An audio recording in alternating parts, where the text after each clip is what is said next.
Puji Tuhan, selamat pagi dan shalom. Shalom Bapak Ibu saudara yang kasih dalam Tuhan. Saya percaya kita semua pagi hari ini berada dalam keadaan yang luar biasa, amin. Puji Tuhan. Kita bersukacita pagi hari ini setelah 4 bulan kita beribadah online. Akhirnya minggu ini kita bisa kembali bertatap muka bersama-sama di dalam hadirat Tuhan. Saya rindu juga menyapa bagi Bapak Ibu Saudara yang menyaksikan tayangan ibadah MCC Sleepy secara online. Mari saya ajak kita semua boleh bersama-sama bersahati di dalam hadirat Tuhan. Mari kita siapkan hati kita berdoa pada Tuhan. Terima kasih Tuhan, terima kasih untuk berkat kemurahan-Mu. Semua karena rahmat dan kebaikan-Mu Tuhan, kami ada sampai dengan saat ini. Sungguh hati kami bersyukur Tuhan kepadamu. Terima kasih, terima kasih, terima kasih. Engkau baik Tuhan.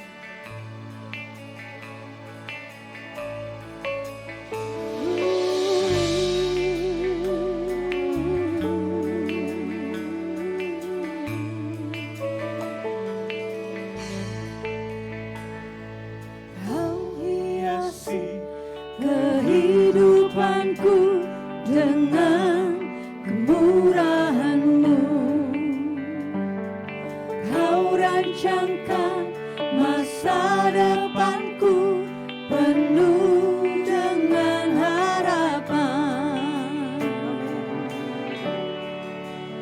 Aku ada saat ini, semuanya karena kasih-Mu. Aku hidup hari ini, semua berkat kemurahan-Mu. Terima kasih Yesus, Engkau sangat baik, teramat baik bagiku. Terima kasih Tuhan, Engkau baik bagi kami.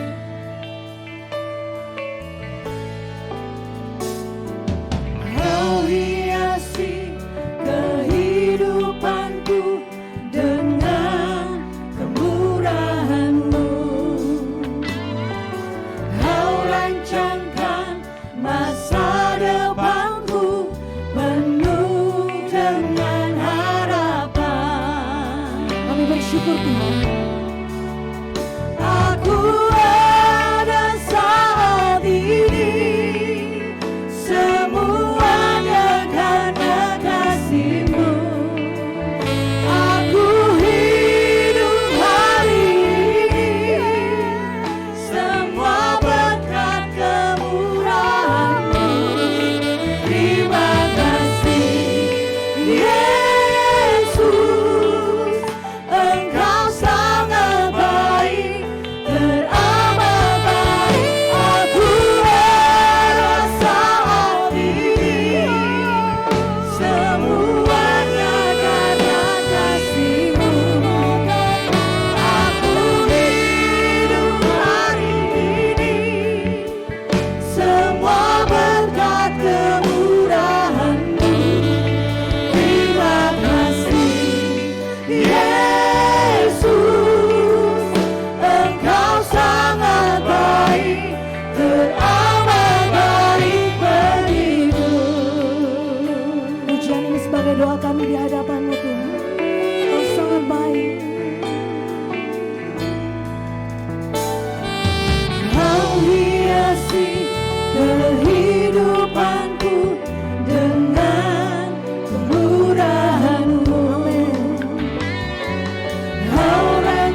baik berdiri sama-sama. Amin. Aku akan selalu semua kenangan kasih-Mu. Aku hidup hari ini semua berkat kemurahan-Mu. Terima kasih, Engkau sangat baik, betapa baik aku dan sangat ini. Semua karena kasih-Mu. Aku hidup hari ini semua berkat kemurahan-Mu. Terima kasih, Yesus, Engkau sangat baik dan amat baik bagiku. Yesus, Engkau sangat baik dan amat baik bagiku. Yesus, Engkau sangat baik dan amat baik bagiku.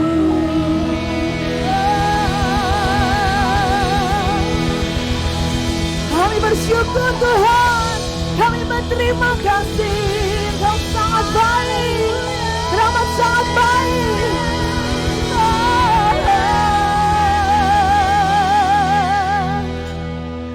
Penuhi tempat ini dengan hadirat-Mu yang kuat Tuhan. Menjamah setiap hati kami. Kau beracara Tuhan di tengah-tengah kami. Terima kasih Tuhan, terima kasih. Kami rindu terus menyatakan kebaikan-Mu yang terus kami nikmati hingga saat ini Tuhan. Kau begitu baik, teramat sangat baik. Luar biasa Engkau Tuhan. Ini puji-pujian kami, ini sorak-sorai kami. Bagi Engkau Tuhan Allah yang maha baik.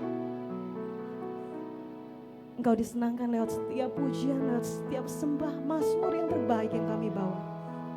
Engkau disenangkan Tuhan pagi hari ini. Terima kasih ya Bapak, terima kasih. Dimuliakanlah Engkau Tuhan.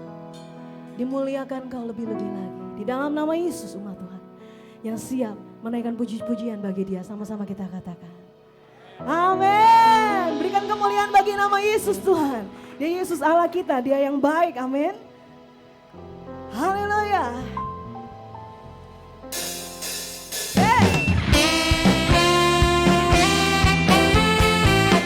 Terus kami rindu menyatakan kebaikan-Mu Tuhan. Haleluya.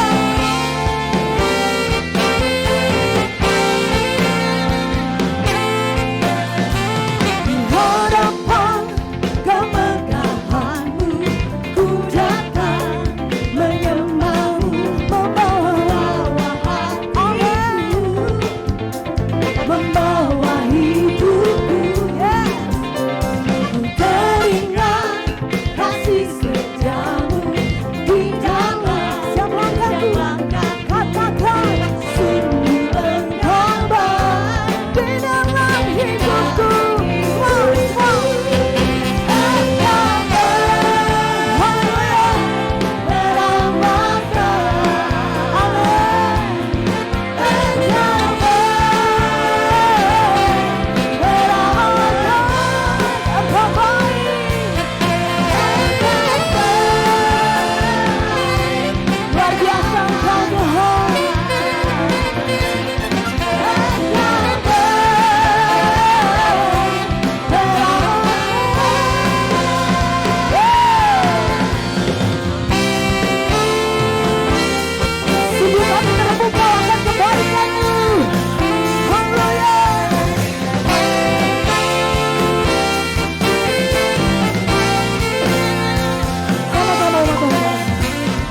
sangat baik.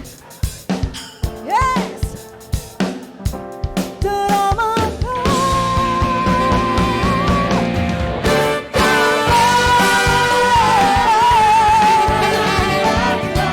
kasih setiamu.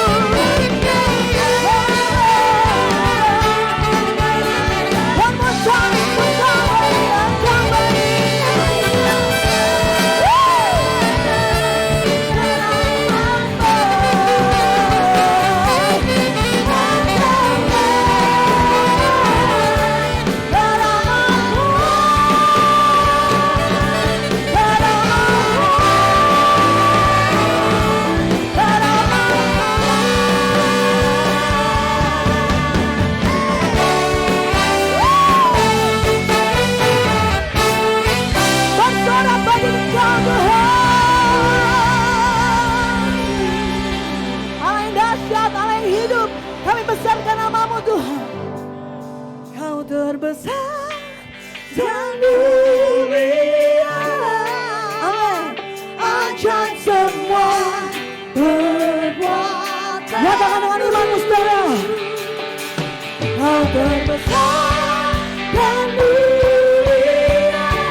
puas memuji-puji Engkau. Berikan kemuliaan yang lebih meriah lagi bagi Yesus Tuhan. Haleluya. Jemaat dipersilakan duduk.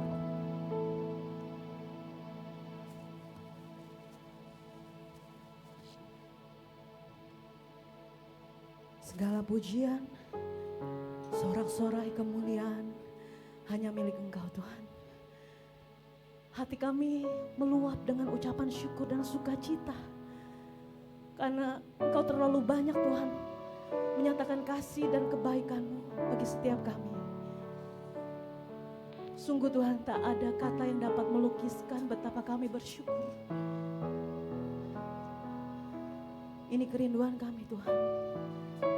Lebih-lebih lagi berada di dalam hadirat-Mu. Masuk menikmati Engkau Tuhan. Bertemu muka dengan Engkau.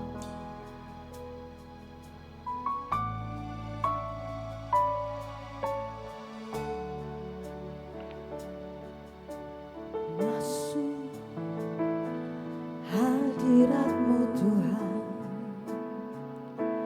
dengan korban pujian. Masuk hadirat-Mu Tuhan, berhiaskan kekudusan.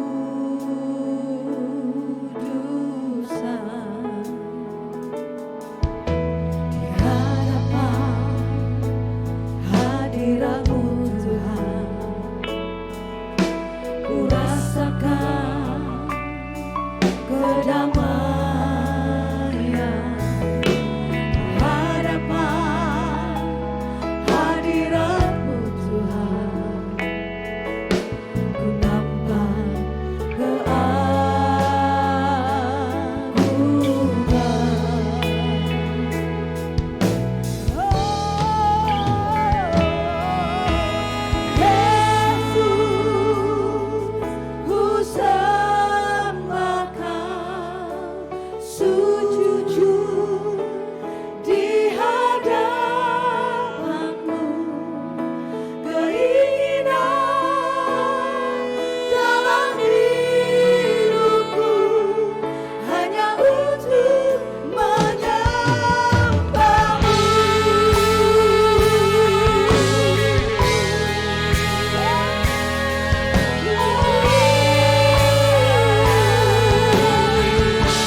puaskan Tuhan setiap dahaga kami.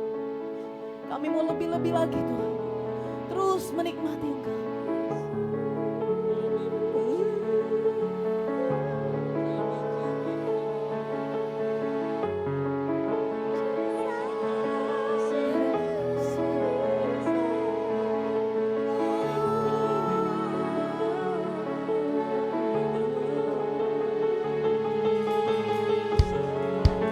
Puji-pujilah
Makasih kami ada di minggu pertama bulan Juli ini, kami bersyukur. Dan setelah 4 bulan lamanya kami tidak bisa beribadah bersama, bertatap muka. Kami bersyukur kami bisa berjumpa satu dengan yang lain sebagai saudara seiman di dalam Tuhan Yesus. Kau yang sedang menebus kami dengan darah-Mu. Kami bersyukur Tuhan buat waktu-waktu ini. Kami percaya bahwa Tuhan tetap pegang kendali atas semuanya. Engkau tetap mengontrol segala sesuatu Tuhan. Hasil akhir tetap milik Tuhan Yesus.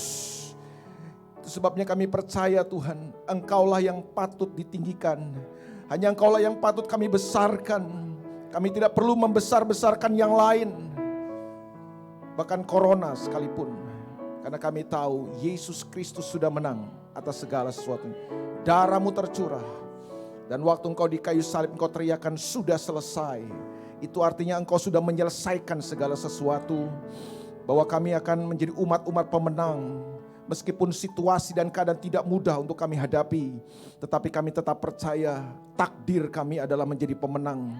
Kami bukan diciptakan dan diselamatkan untuk jadi pecundang. Kami ditetapkan, dilahirkan kembali oleh Tuhan Yesus lewat karya salib-Mu untuk kami jadi pemenang, bahkan lebih daripada pemenang. Itu sebabnya kami bersyukur. Mari berbicara buat kami semua dalam kesempatan pagi hari ini. Dan sebentar juga kami akan masuk bersekutu dengan tubuh dan darah-Mu Tuhan.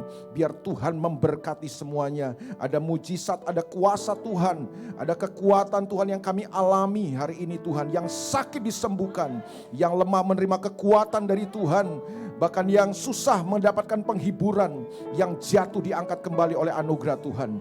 Urapi hamba-Mu, urapi semua kami, bagi Tuhanlah segala kemuliaan dari sekarang sampai selama-lamanya. Dalam nama Yesus kami berdoa dan bersyukur. Semua yang percaya sama-sama katakan amin. Haleluya. Silakan duduk Bapak Ibu Saudara. Selamat pagi, shalom. Apa kabar saudara? Ya, sukacita? Amin ya. Coba saudara lihat kanan kirinya, siapa tahu udah gak kenal ya saudara.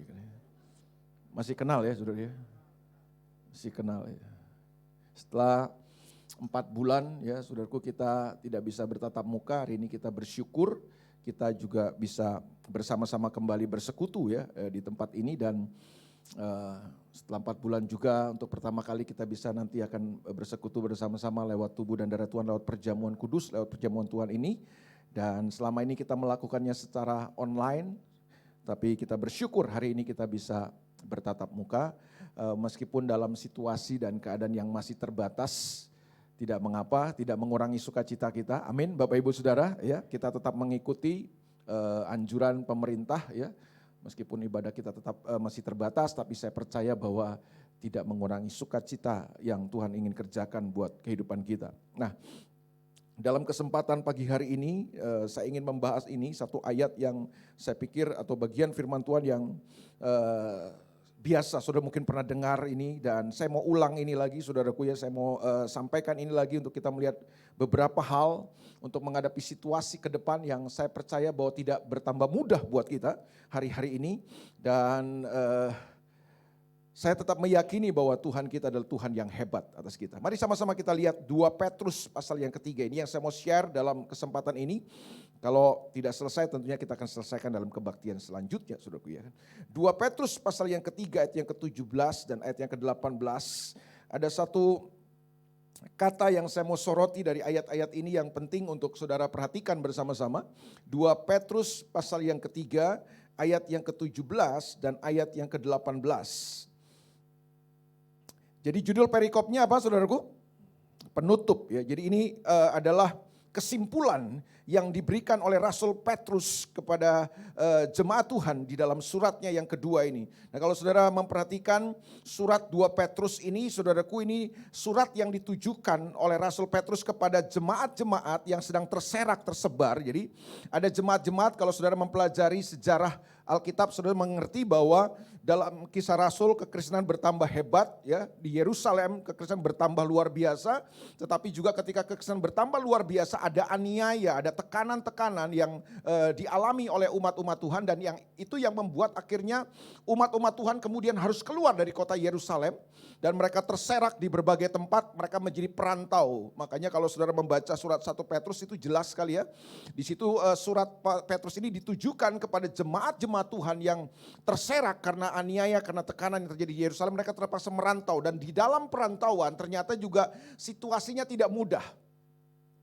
Keadaan yang mereka hadapi tidak gampang saudaraku ya. Mereka menghadapi juga tekanan-tekanan, mereka menghadapi aniaya, penderitaan karena mereka datang ke tempat-tempat yang tidak menyembah Tuhan. Jadi satu daerah atau wilayah-wilayah yang terkenal dengan penyembahan berhala. Itu sebabnya mereka juga mendapatkan tekanan-tekanan. Mereka menghadapi satu situasi yang tidak mudah.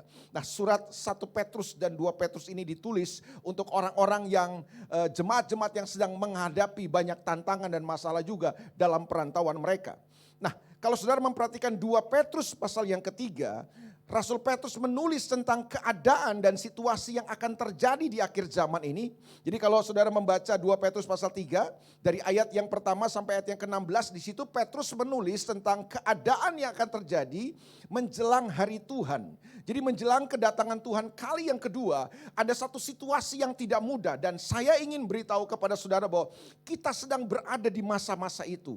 Saudara dan saya sedang hidup di masa-masa yang Rasul Petrus katakan ini, bahwa situasi yang kita hadapi tidak gampang. Kita sedang menghadapi masa-masa, waktu-waktu yang tidak mudah untuk kita lewati. Akan ada banyak hal yang terjadi. Petrus menuliskan di situ apa yang akan terjadi di langit, di alam semesta ini. Dan juga yang akan terjadi dalam dunia ini, yang akan terjadi dalam gereja Tuhan.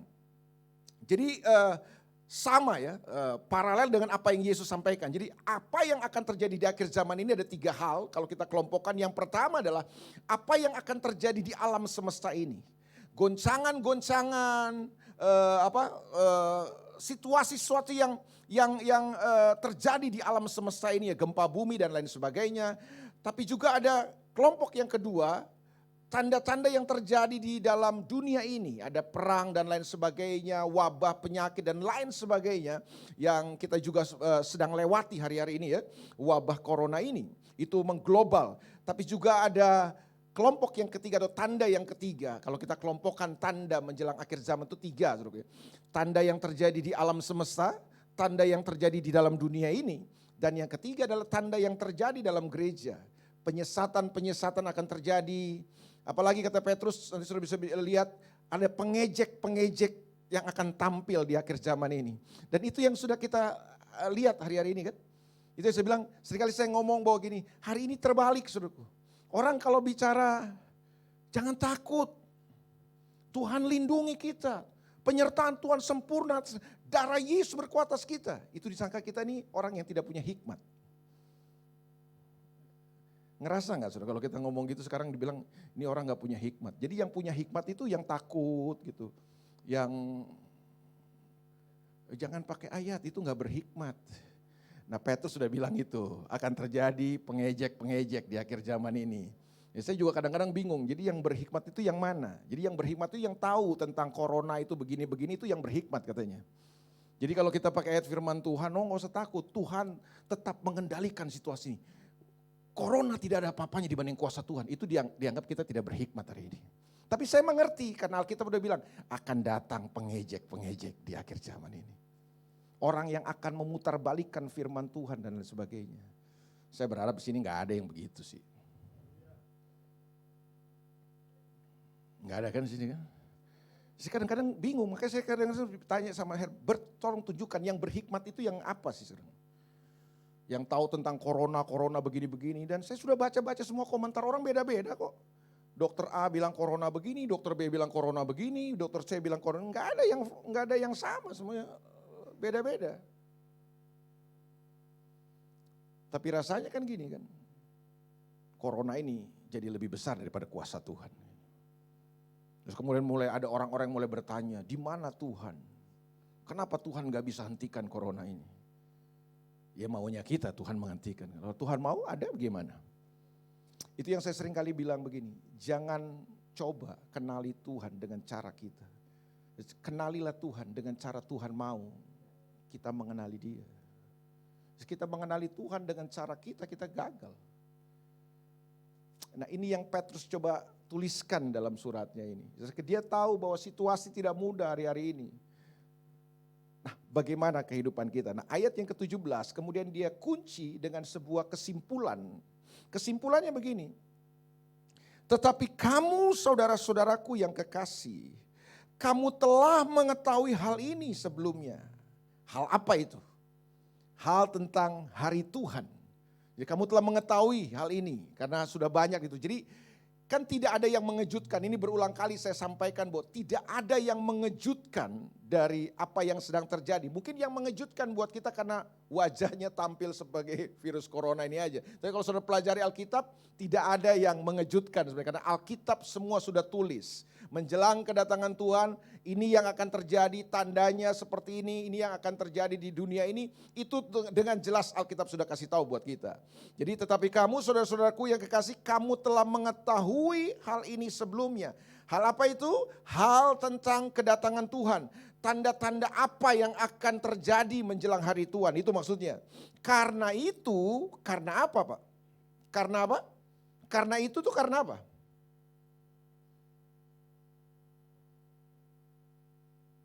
Agak kaku kita ya saudara, memang karena baru kali ini ya 4 bulan udah lama gak ketemu, jadi saudara terbiasa online di rumah kan, jadi gak ada dialog gitu kan, ya gak apa-apa sih, saya juga maklum terus, sabar ya saudara kan.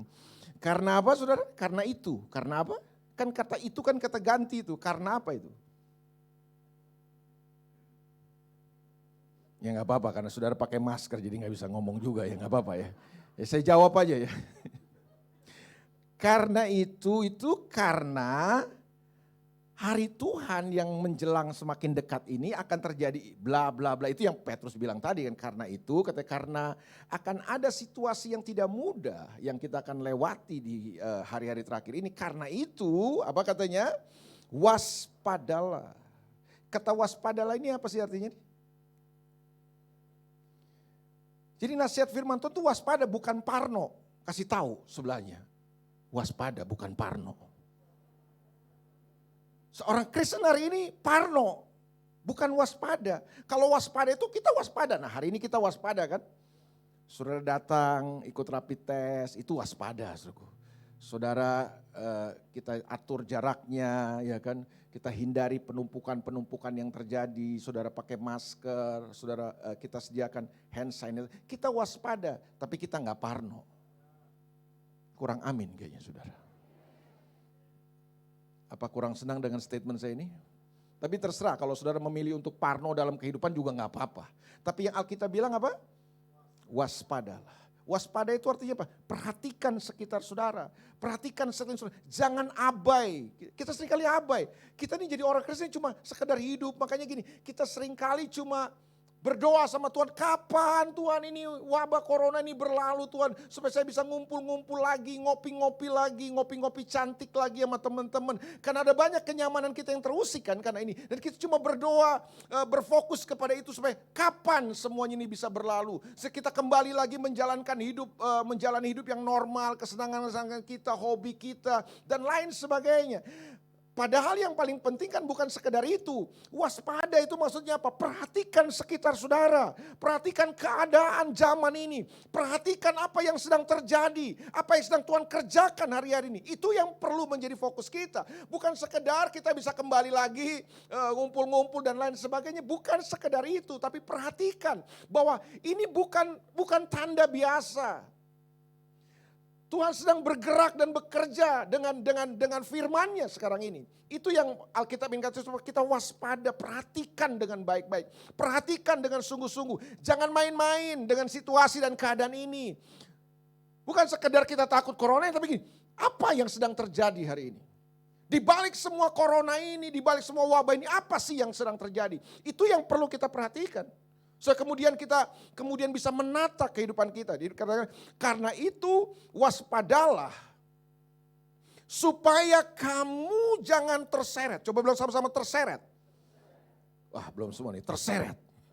Kalau terseret itu artinya apa sih? Terseret. Berarti begini, ada sebuah kekuatan yang menyeret. Kita nggak mungkin terseret kalau nggak ada yang menyeret. Ulang. Ini karena masih pagi saya ulang. Waspadalah supaya kamu jangan terseret. Berarti makna di dalam kalimat ini gini. Kita semua bisa terseret. Itu yang pertama. Bahwa semua kita bisa terseret, siapapun kita hari ini. Jangan saudara pikir saudara hebat, kuat, enggak. Ini bisa menyeret siapapun. Waspadalah supaya kamu jangan terseret. Tapi yang kedua artinya gini kan, kenapa kita terseret? Karena ada yang menyeret. Betul ya? Udah ngopi saudara? Bisa ngerti kalau udah ngopi saudara. Yang kedua, yang ketiga pengertiannya lagi nih. Berarti kalau kita bisa terseret karena ada yang menyeret, ada kekuatan yang menyeret. Kenapa kita bisa terseret? Bukan hanya ada kekuatan yang menyeret kita, tapi ini yang ketiga. Karena kekuatan yang menyeret ini lebih kuat daripada kekuatan kita. Makanya kita bisa terseret. Ulang. Dan kalau kita terseret, ada kekuatan yang menyeret kita. Kan gak mungkin kita terseret dengan sendiri, kan gak mungkin. Ada kekuatan yang menyeret kita, makanya kita terseret. Dan yang penting saudara perlu pahami dari kalimat ini adalah gini. Kekuatan yang menyeret kita ini lebih kuat berarti daripada kekuatan kita sampai kita terseret. Itu sebabnya gini dia katakan supaya kamu jangan terseret. Nasihatnya adalah supaya kamu jangan terseret. Berarti gini, Tuhan ingin kasih tahu lewat Rasul Petrus bahwa gini, kita harus punya kekuatan yang jauh lebih kuat daripada sekedar kekuatan dalam dunia ini yang bisa menyeret kita. Bahwa situasi dan keadaan hari-hari ini bisa menyeret siapapun. Ini sebuah arus yang sangat kuat Bapak Ibu. Kita nggak bisa main-main. Arus ini bisa menyapu dan menyeret siapapun. Tapi dia cuma menyeret dan menyapu semua yang bisa terseret dan tersapu. Kenapa? Karena tidak cukup punya kekuatan makanya terseret. Tapi kalau saudara dan saya punya kekuatan, kita nggak akan mungkin terseret. Itu sebabnya kita perlu putuskan hari ini. Saudara mau jadi orang yang terseret dengan arus dunia ini. Atau kita putuskan hari ini kita jadi orang-orang yang tidak akan terseret oleh apapun dalam dunia ini. Iblis sedang menyeret kita dengan ketakutan-ketakutan. Iblis sedang menyeret kita dengan spirit isolasi, membuat kita semakin individualistis dan lain sebagainya. Sadar gak sih saudara lewat semua ini, ada sebuah kekuatan yang sedang menarik dan menyeret kita. Untuk kemudian gini kita hidup dalam ketakutan-ketakutan. Dan waktu ketakutan-ketakutan mendominasi dan menguasai hidup kita, iman tersingkir dari hidup kita. Halo? Cukup kuat ke saudara? Cukup punya kekuatan? Kalau saudara gak cukup punya kekuatan, kita gampang terseret oleh arus ini Pak. Supaya kamu jangan terseret dalam kesesatan orang-orang yang tak mengenal hukum. Dan jangan kehilangan peganganmu yang teguh. Yang saya cuma ingin beritahu kepada saudara, hati-hati dengan kekuatan arus yang sedang menyeret kita hari-hari ini. Karena arus ini, kekuatan dalam dunia yang bisa menyeret kita ini bisa membuat kita kehilangan pegangan loh. Kita bisa kehilangan pegangan yang teguh dalam kehidupan kita. Ini yang sedang dilakukan oleh kerajaan kegelapan saya pikir lewat wabah ini kan. Orang semakin dibuat tidak menentu, orang terjebak dalam rasa frustasi. Nah kalau orang udah dalam keadaan situasi nggak menentu, tidak pasti, frustasi, ini udah dekat-dekat nih. Itu sebabnya kita seringkali akhirnya terjebak dalam konflik, kita salahkan orang lain, kita salahkan situasi, bahkan kita salahkan Tuhan. Dan ini berbahaya. Kalau saudara mulai menyalahkan Tuhan dengan sebuah situasi yang saudara hadapi dalam kehidupan, saudara gak cukup punya kekuatan. Ini waktu, ini momen di mana iblis dengan kekuatannya tinggal melumpuhkan dan menghancurkan kehidupan saudara. Itu sebabnya saya coba ingin sekali lagi tegaskan kepada saudara, kita sedang berada di situasi-situasi yang sangat krusial hari-hari ini. Itu sebabnya gini, perhatikan, waspada dengan semua yang ada. Karena kalau kita tidak cukup punya kekuatan, maka arus kekuatan yang sedang terjadi dalam dunia hari ini bisa menyapu dan menyeret kita. Kita kehilangan pegangan kita yang teguh. Kita gak berpegang lagi kepada firman Tuhan. Kita lagi gak berpegang lagi sama Tuhan karena semuanya bisa kita kehilangan pegangan kita. Nah, ada sebuah nasihat yang penting. Saya ingin closing dengan ini. Ayat yang ke-18. Dia bilang begini, saudaraku. Tetapi bertumbuhlah. Haleluya. Jadi bagaimana saudara dan saya bisa jadi orang-orang yang tidak tersapu dan terseret dengan semua arus kekuatan dunia yang sedang mau menyeret kita. Sekarang kita menjadi orang-orang yang kehilangan pegangan. Kita jadi orang-orang yang gampang sekali ditaklukkan, dengan gampang dikalahkan oleh semua situasi kita. Ayat 18 kasih tahu buat kita, tetapi bertumbuhlah. Coba bersama-sama bertumbuhlah. Pertanyaannya, bertumbuhkah saudara? Bertumbuh gak kita? Lewati wabah ini saudara bertumbuh enggak dalam kehidupan?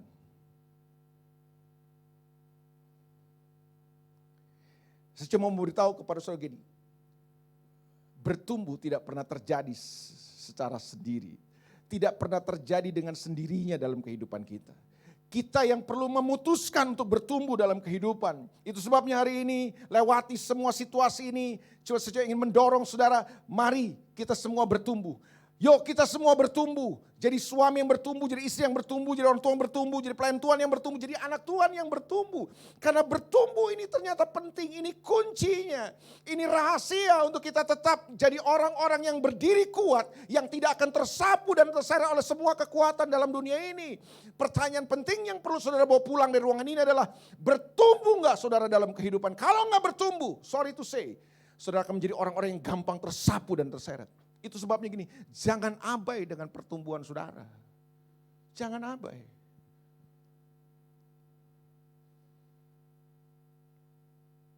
Ini saatnya untuk kita konsentrasi kepada pertumbuhan kita.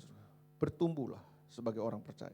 Karena bertumbuh ini merupakan persiapan dan kekuatan yang paling penting untuk kita menghadapi masa-masa sulit ke depan ini. Kapan saudara dan saya tidak bertumbuh dalam kehidupan, kita akan jadi orang-orang yang rapuh dan gampang tersapu oleh kehidupan. Bukan sekedar beraktivitas, tapi yang paling penting adalah bertumbuh enggak kita. Saya berdoa supaya jemaat ini terus bertumbuh dalam kehidupan. Saudara bertumbuh dalam kehidupan saudara. Amin. Karena bertumbuh ini penting. Kalau saudara enggak bertumbuh, saudara akan jadi orang-orang yang gampang sekali tersapu dan terseret, tenggelam dalam semua arus dunia ini. Sebabnya hari ini saudara putuskan. Ingat, tidak pernah terjadi secara sendirinya pertumbuhan itu. Pertumbuhan itu butuh keputusan dari kita. Saudara harus putuskan dalam hidup saudara bertumbuh dalam kehidupan. Amin. Bertumbuhlah. Apapun yang penting untuk saudara bertumbuh dalam kehidupan, lakukan itu. Bayar harga pertumbuhan ini. Nah, buat saya kata kunci daripada pertumbuhan itu adalah perubahan. Kita perlu berubah. Dan jelas perubahan kita bukan perubahan ke arah yang lebih buruk. Karena perubahan juga ada yang ke arah lebih buruk. Tapi yang dimaksud dengan pertumbuhan adalah perubahan ke arah yang lebih baik. Perubahan ke arah yang lebih maju. Itu sebabnya hari ini coba saudara flashback 4 bulan yang lalu. Dengan bulan ini, dengan hari ini. Saudara lebih maju gak dalam iman saudara? Saudara lebih maju gak dalam karakter saudara? Saudara lebih maju gak? Saudara lebih bertumbuh gak dalam kehidupan saudara? Dalam tanggung jawab saudara? Dalam kesetiaan saudara kepada Tuhan? Dalam kasih saudara kepada Tuhan? Bertumbuh gak? Kalau enggak berat. Itu yang saya ingin ajak kita semua evaluasi kehidupan kita semua. Supaya kemudian kita putuskan hari ini menjadi orang-orang yang bertumbuh dalam kehidupan. Karena pertumbuhan ini penting.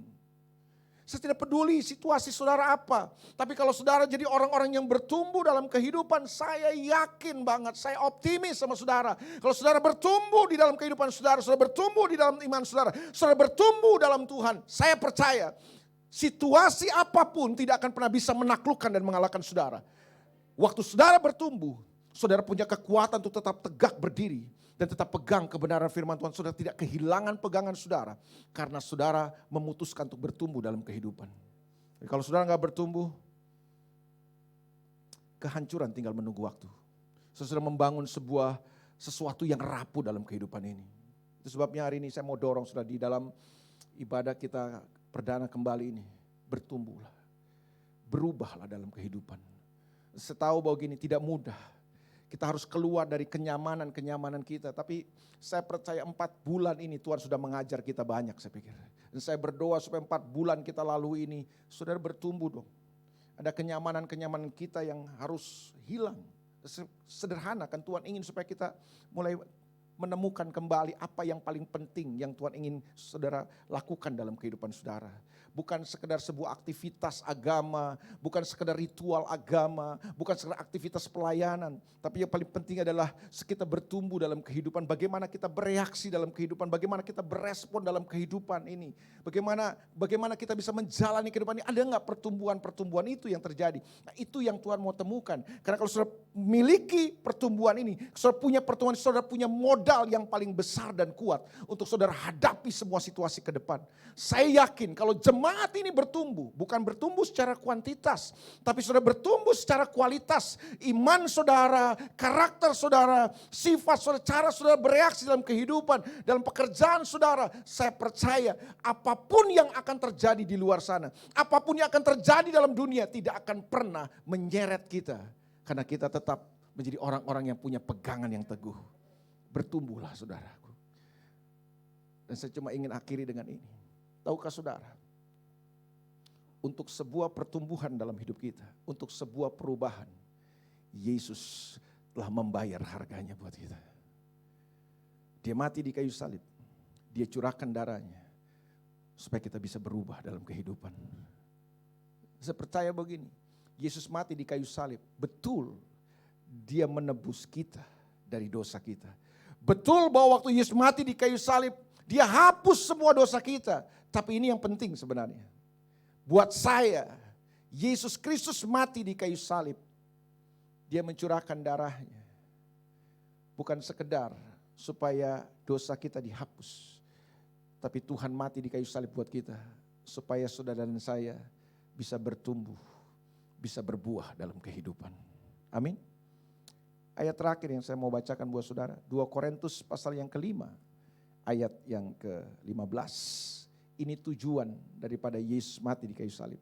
Supaya waktu hari ini kita makan minum dari tubuh dan darah Tuhan lewat perjamuan kudus. Semua perhatian kita, semua kesadaran kita dibawa kembali kepada apa sebenarnya maksud dan tujuan Tuhan mati buat kita di kayu salib. Ini dia, 2 Korintus pasal yang kelima, ayat yang ke-15. 2 Korintus pasal yang kelima, ayat yang ke-15.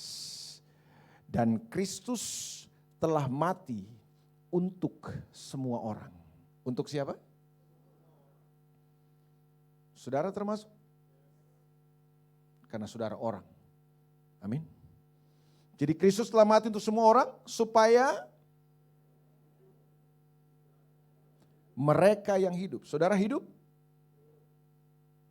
Supaya kita yang hidup, apa katanya? Tidak lagi hidup untuk dirinya sendiri, tetapi untuk Dia yang telah mati dan telah dibangkitkan untuk mereka. Jadi kabar baiknya buat saudara gini, Yesus mati bukan sekedar supaya kita bisa masuk surga.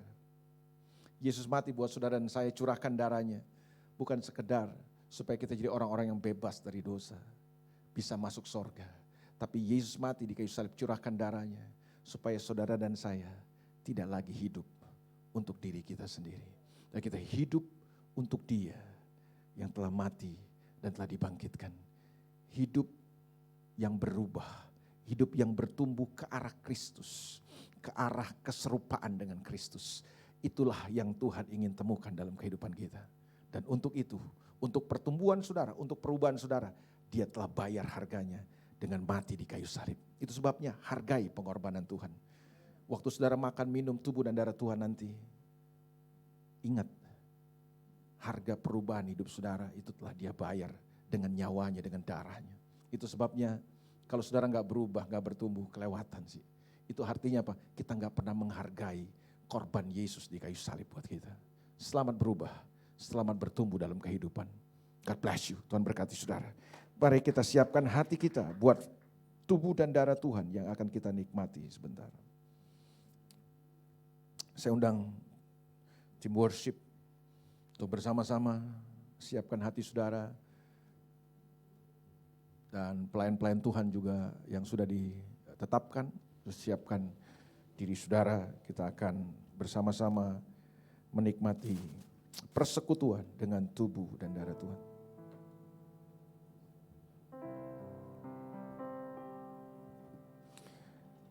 Telah kulihat bukti kasih-Mu,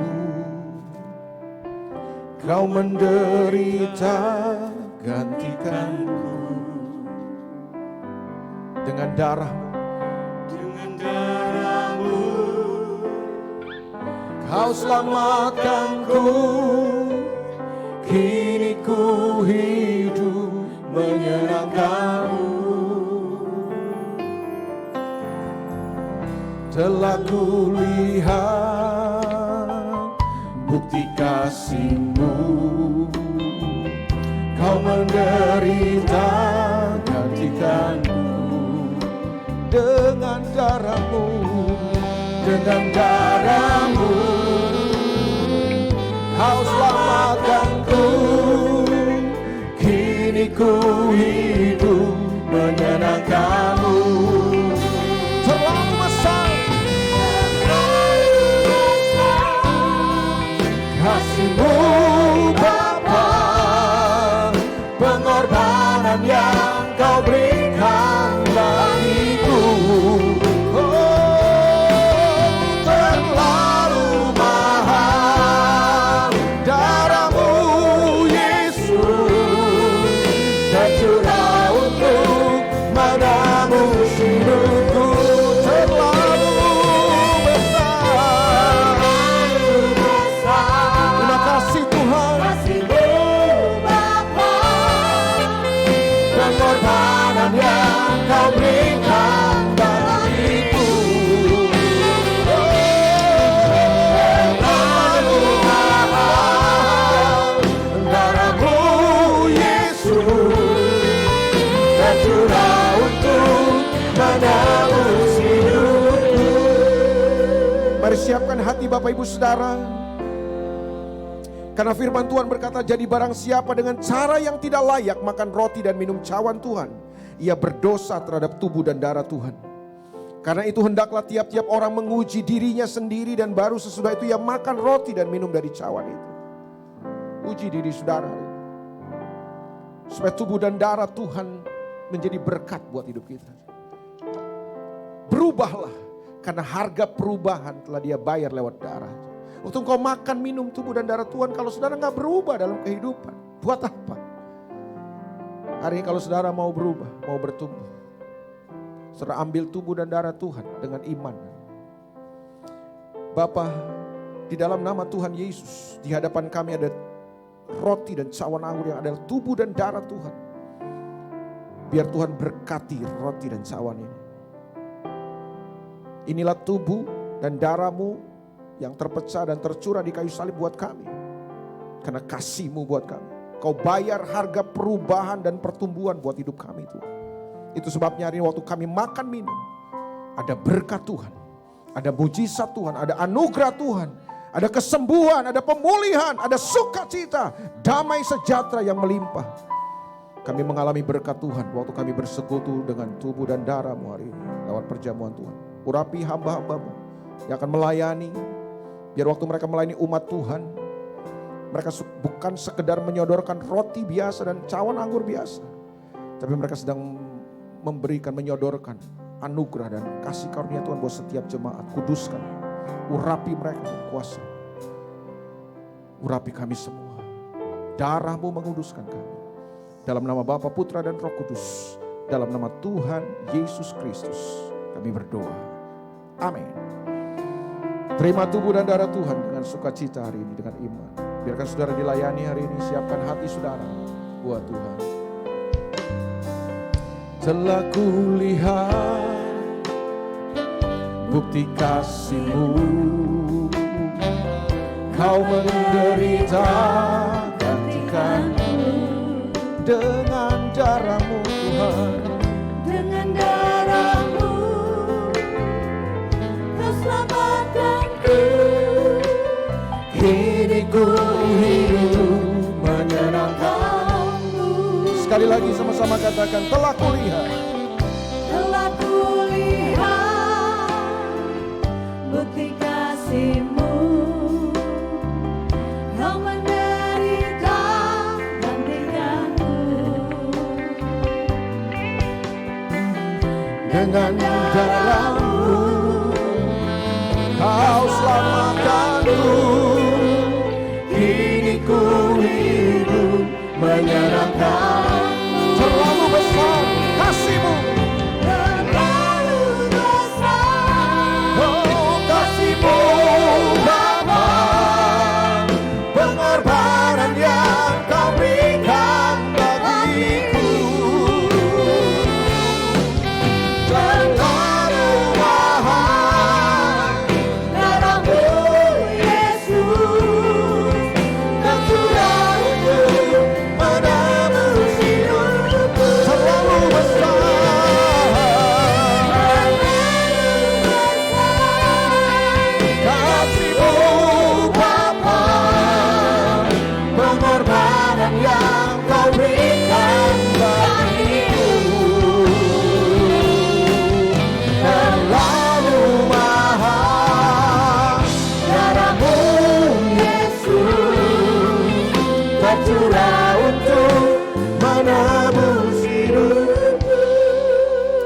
mau bertanya lewat kesempatan ini, adakah Bapak Ibu Saudara yang belum mendapatkan roti atau cawan anggur? Bisa angkat tangan saudara. Yang belum terlayani, sudah semua? Puji Tuhan. Mari kita bangkit berdiri bersama-sama. Siapkan hati saudara. Terlalu besar kasih-Mu Bapa, pengorbanan yang Kau berikan bagiku. Terlalu mahal darah-Mu Yesus, tercurah untuk menebus hidupku. Mari angkat roti dengan tangan kanan saudara lebih tinggi dari kepala saudara. Tanda kita menjunjung tinggi dan menghormati karya Tuhan di kayu salib. Karyanya yang besar buat perubahan-perubahan dalam hidup kita, buat kehidupan kita. Sebab apa yang telah kuteruskan kepadamu, telah aku terima dari Tuhan, yaitu bahwa Tuhan Yesus pada malam waktu Ia diserahkan mengambil roti dan sesudah itu Ia mengucap syukur atasnya. Ia memecah-mecahkannya dan berkata, inilah tubuhku yang diserahkan bagi kamu. Perbuatlah ini menjadi peringatan akan aku. Bukankah roti yang kita angkat dengan tangan kanan kita ini adalah tubuh Yesus yang terpecah-pecah di kayu salib? Tubuh yang olehnya kita menerima kekuatan. Tubuh yang olehnya kita berkata, firman Tuhan berkata, oleh bilur-bilur Yesus semua sakit penyakit kita sudah disembuhkan. Hari ini terimalah tubuh Tuhan yang terpecah-pecah di kayu salib dengan penuh iman, dengan ucapan syukur. Di dalam nama Tuhan Yesus Kristus, makanlah.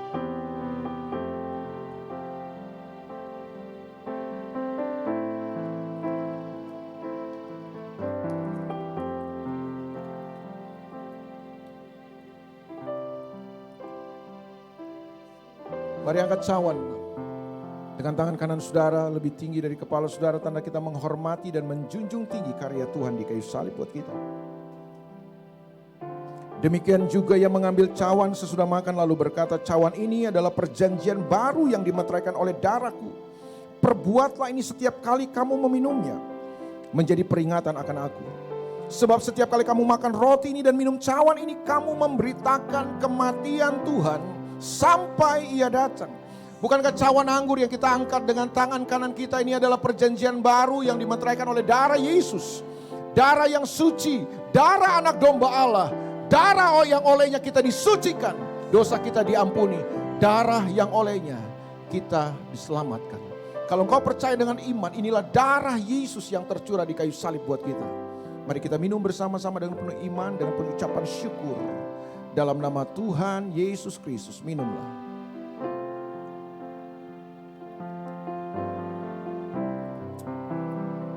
Nikmati tubuh dan darahnya hari ini. Alami Tuhan pagi ini. Haleluya. Haleluya.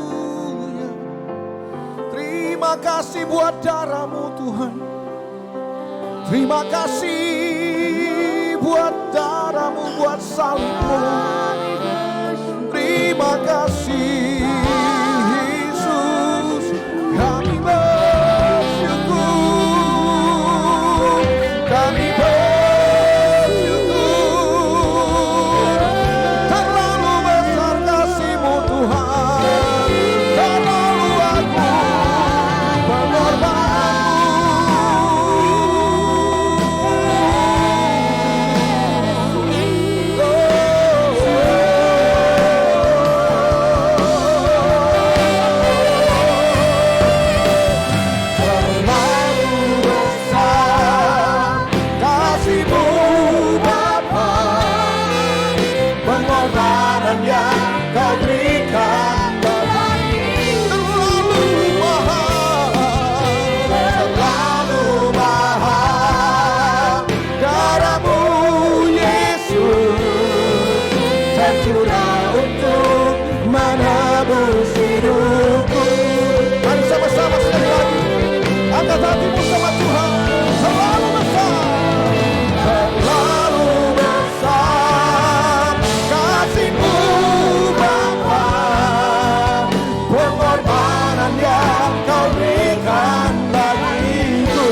Yesus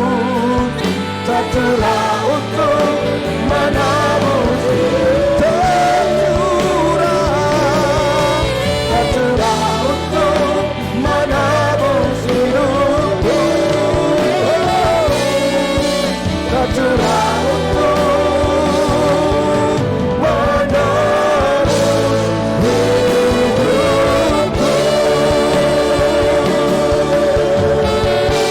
Haleluya. Kami terima berkat Tuhan pagi ini. Terima kasih buat dalammu, buat tubuhmu yang tercurah. Kami menerima kesembuhan, kami terima mujizat, kami terima kuasa Tuhan, kami menerima anugerah yang dahsyat. Dalam nama Yesus kami berdoa. Yang percaya sama-sama katakan amin. God bless you. Tuhan berkati saudara. Silakan duduk Bapak Ibu.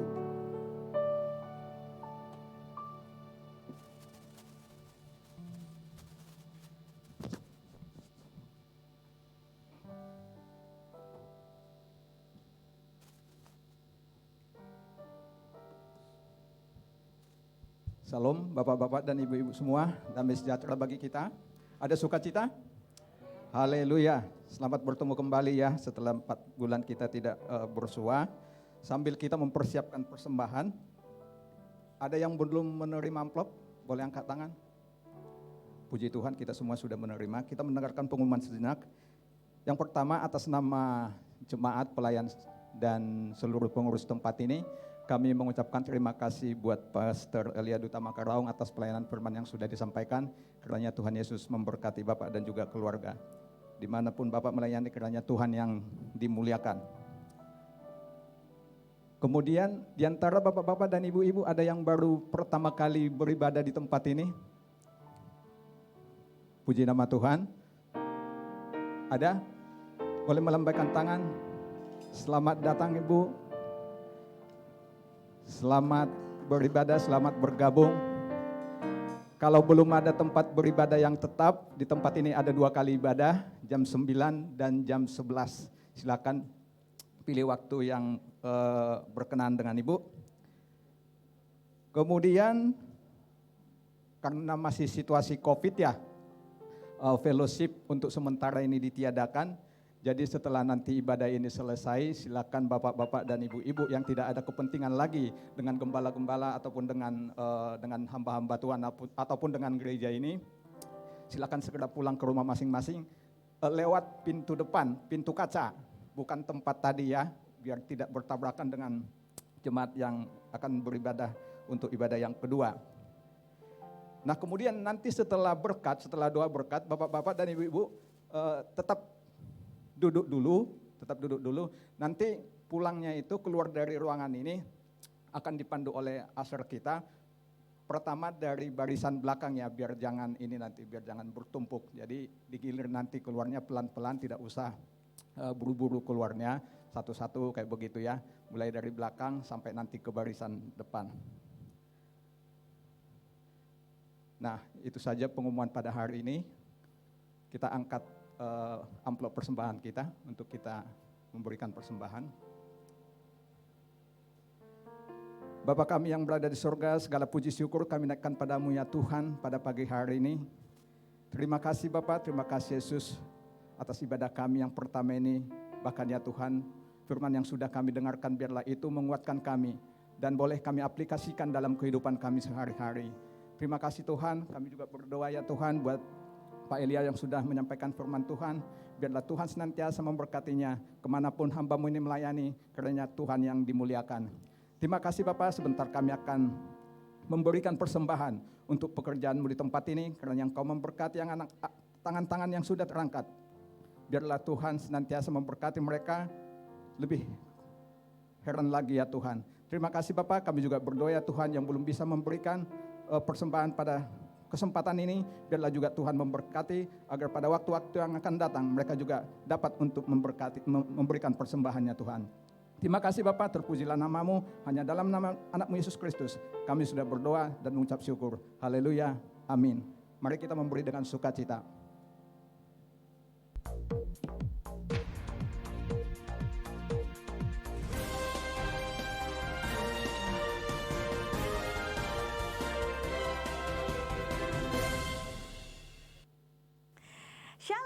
Jumpa lagi bersama saya Nova Marindra dalam MCC News edisi 5 Juli 2020 dan berikut liputan sepekan.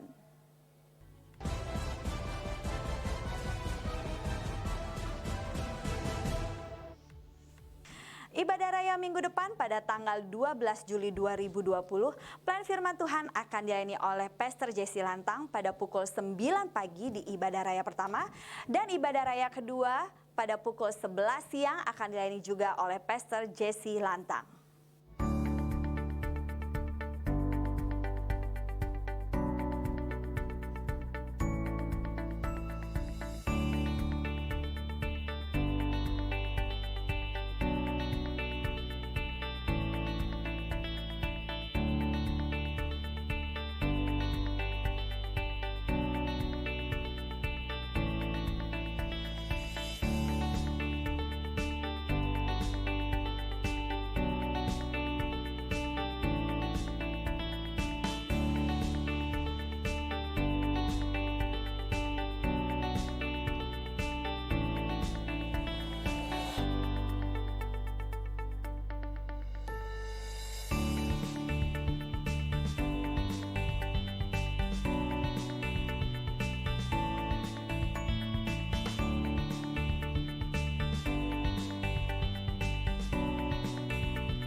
Shalom Jemaat MCC yang dikasihi Tuhan, saya percaya kita semua tetap ada dalam perlindungannya.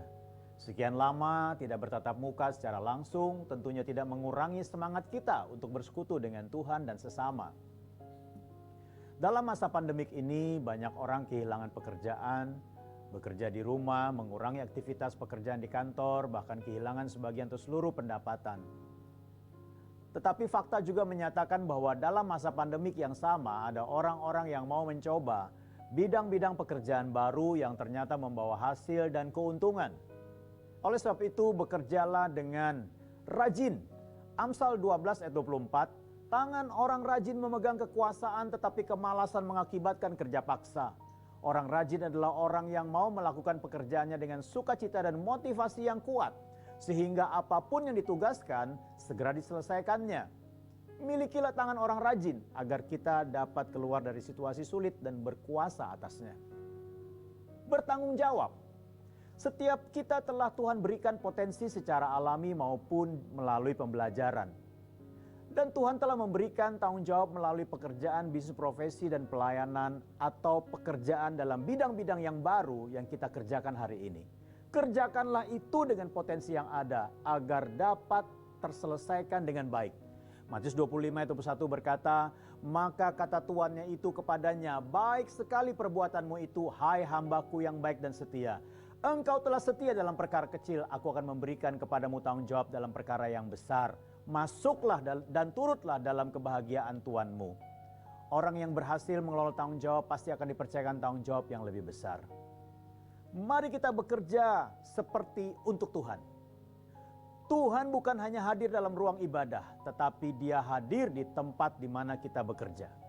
Dia memperhatikan, mengamati dan memberi upah untuk segala yang kita kerjakan. Makanya dikatakan dalam Kolose 3:23 berkata begini, apapun juga yang kamu perbuat, perbuatlah dengan segenap hatimu seperti untuk Tuhan dan bukan untuk manusia. Jika kita ingin berbuat dan bekerja seperti untuk Tuhan, berarti sebaiknya kita lebih dulu tahu apa kehendak Tuhan. Berarti dalam segala yang akan kita kerjakan dan lakukan, libatkan Tuhan. Mintalah Dia untuk menyatakan kehendaknya dalam kita mengerjakan semua tanggung jawab, baik kecil maupun besar.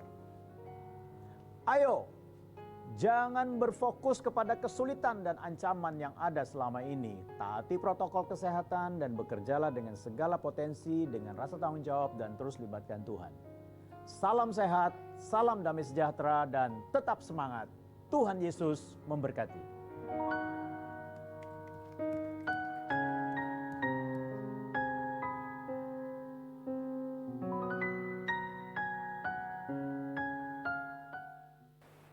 Jangan lupa saksikan setiap hari Senin sampai dengan Sabtu pada pukul 5 pagi Daily Devotion with Pastor Elia Duta Makarawung di channel YouTube MCC Sleepy. Demikianlah MCC News untuk minggu ini. Selamat hari Minggu, selamat beraktivitas dan Tuhan Yesus memberkati.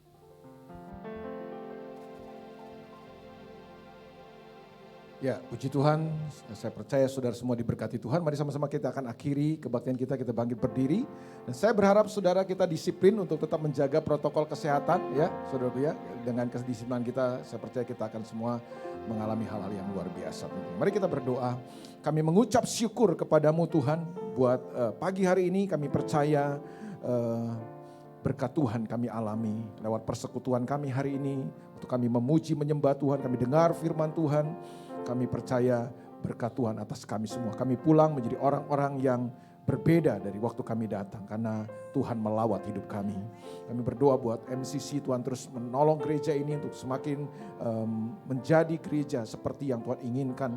Tuhan berkati para pemimpin kami, Pastor Nathanael, Pastor Devi Makimian, Tuhan Bu Nani Wijaya, Pastor Anta Kirana, Pastor Franklin Limbor, hamba-Mu Tuhan, bawa kami Tuhan untuk terus mengerti dan memahami apa yang menjadi kehendak-Mu untuk kami sampaikan kepada jemaat Tuhan dan gereja-Mu semakin menyatakan kehendak-Mu. Kami berdoa buat bangsa Indonesia supaya Tuhan terus berkati bangsa ini, jagai bangsa kami Tuhan, perlindungan-Mu atas bangsa kami, berikan hikmat kepada pemimpin-pemimpin kami supaya bisa Tuhan mengeluarkan kebijakan-kebijakan yang bagus, yang baik Tuhan, sehingga masyarakat bisa dapat bertumbuh terus. Terima kasih banyak Bapak Sorgawi, penanganan Corona, Covid ini Tuhan yang dilakukan oleh pemerintah, Tuhan kasih hikmat sehingga sungguh-sungguh Tuhan bangsa kami boleh melihat campur tangan Tuhan yang ajaib sehingga bangsa kami boleh disehatkan oleh Tuhan. Sebentar kami pulang, kami percaya berkat Tuhan atas kami semua. Mari Bapak Ibu Saudara arahkan hati dan hidupmu kepada Tuhan. Terimalah berkat Tuhan. Tuhan memberkati engkau. Tuhan melindungi engkau. Tuhan menyinari engkau dengan wajahnya dan memberikan kepadamu kasih karunia. Tuhan menghadapkan wajahnya kepadamu dan memberikan kepadamu damai sejahtera yang berlimpah-limpah. Yang akan memelihara hati, pikiran dan seluruh kehidupanmu mulai dari sekarang ini sampai selama-lamanya. Dalam nama Tuhan Yesus kami berdoa dan mengucap syukur. Semua yang percaya sama-sama katakan amin. Hidupku mengenal